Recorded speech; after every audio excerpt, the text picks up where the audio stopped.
Guys, today we talk about how can you figure out the solution or know how you can do that on your Whoscall app.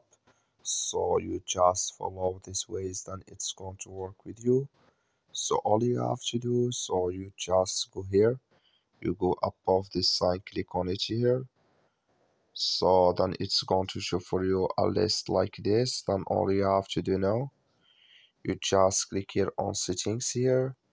So when you just click on settings, it's going to take you to this list. It's going to show for you like this here.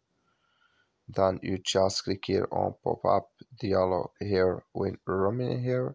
Click on it. Here can you select if you want to add it Wi-Fi only or always enable.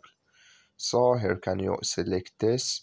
That's all. I wish you a great. Thank you for your watching. Don't forget to support us by liking and subscribe. Thank you for your watching.